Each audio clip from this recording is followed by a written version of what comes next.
মনে হচ্ছে কে যেন পুরো গ্রামটাকে সোনা দিয়ে মুড়িয়ে রেখেছে।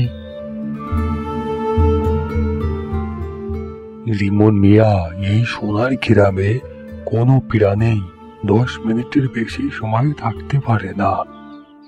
যদিও কেউ 10 মিনিটের বেশি সময় থাকতে চায়, সে পাথরে পরিণত হয়ে যায়।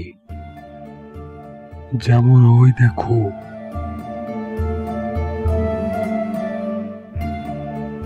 50 বছর আগে 3 জন মানুষ 10 বছরের বেশি সময় থাকতে চেয়েছিল, তারা পাথরে পরিণত হয়ে গেছে। তুমি ওই গাছ থেকে 3টি পাতা ছিঁড়ে নাও, তবে মনে রাখবে তুমি যতবারই এখানে আসবে এক গাছ থেকে 3টির বেশি পাতা ছিঁড়বে না। যাও, তুমি সোনার পাতা ছিঁড়ে নিয়ে এসো।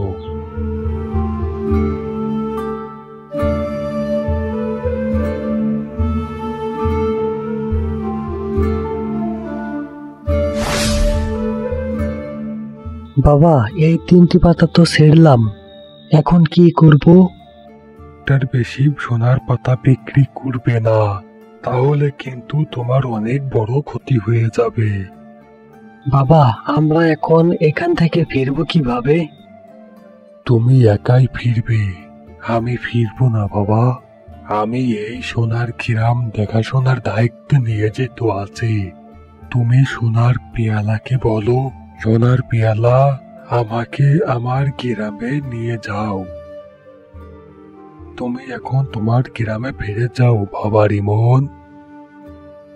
সোনার পেয়ালা, আমাকে আমার গ্রামে নিয়ে যাও।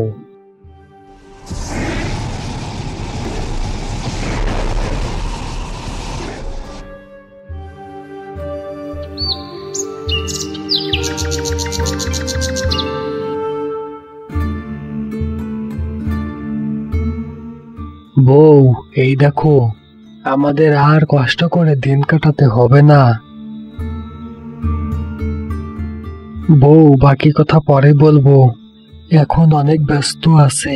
সোনার পেয়ালা আর পাতা দুটো রেখে দাও তো, আমি একটা সোনার পাতা বিক্রি করে মোড়ল মশাইয়ের ঋণের টাকাটা দিয়ে আসি।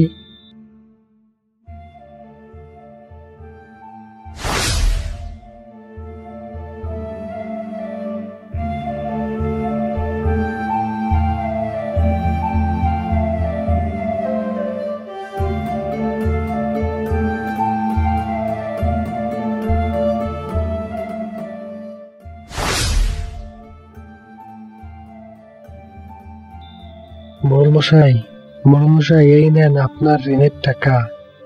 কি বললে তুমি রিমন মিয়া? তুমি ঋণের টাকা এনেছো? সকালেই না তোমার কাছে কোনো টাকা ছিল না, তাহলে এখন তুমি এত টাকা পেলে কোথায়? হ্যাঁ, আবার কোথাও থেকে চুরি করো নাই তো? হ্যাঁ, সেই মোড়লমশাই, আপনি এ কি বলেন? হ্যাঁ রিমন মিয়া, টাকা টেবিলের উপর রাখো। মোড়লমশাই, আমার জমির দলিলটা দেন। রিমন মিয়া, তোমার জমির দলিল তো আরো অনেক দলিলের মধ্যে রয়েছে, তা তুমি আগামীকাল এসে তোমার জমির দলিল নিয়ে যেও। জি আজ্ঞে মোড়লমশাই।